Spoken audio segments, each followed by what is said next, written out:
थाखोनि फरायसाया गावनो सुजुनानै दिहुनदों गांसे इंराजि खन्थाइ बिजाब।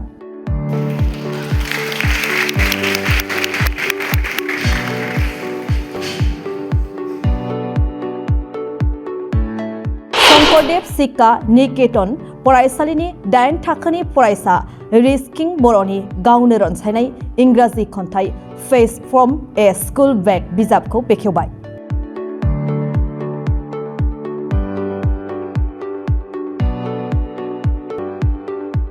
बिश्वनाथ जिल्लानि गफुर हालामनि सिङाव थानाय ककिला सेन्टारनि बिफा लाक्की बर' आरो बिमा मनुबाला बर'नि सेथि फिसाज्ला रिस्किं बर'आ थाखो 8 आव फरायनाय समावनो गांसे इंराजि खन्थाइ बिजाब दिहुनदों।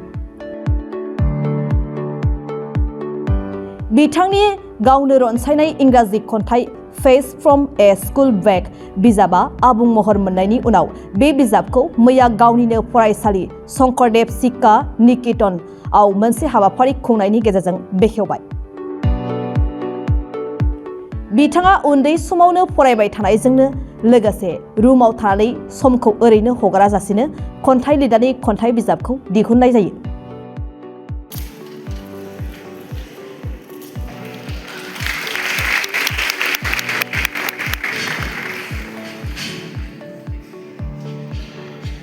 आं रिस्किं बर' आं बकेनिफ्राय फैदों। आङो दिनै शंकरदेव शिक्षा निकेतन हस्टेलाव थायो। ओमफ्राय आं हस्टेलाव थानानै मोनसे खन्थाइ लिरदों। बे खन्थाइनि नामा जाबाय pages from a school bag.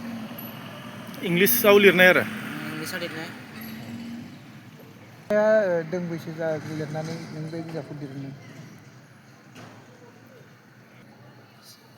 दा आङो स्टुडेन्टनि लाइफनि माबायाव इयुनाव आरोबाव लिरबावनो सानदों। ओमफ्राय आं इयुनाव आरोबाव बेनिफ्राय साबसिन लिरबावनो सानदों। खन्थाइ लिरनायावहाय नोंथांखौ सोर मोदद होनाय? खन्थाइ लिरनायाव आंखौ आंनिनो बिदा बानुफं मोसाहारि, ओमफ्राय बाबा लाक्की बर', ओमफ्राय जार्ज सुमन मेम, बिसोरनि थाखायनो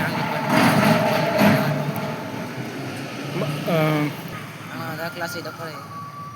क्लास 8। आरो माबाफोर थांखि लाबावदों नामा खन्थाइ लिरनायजों लोगोसे?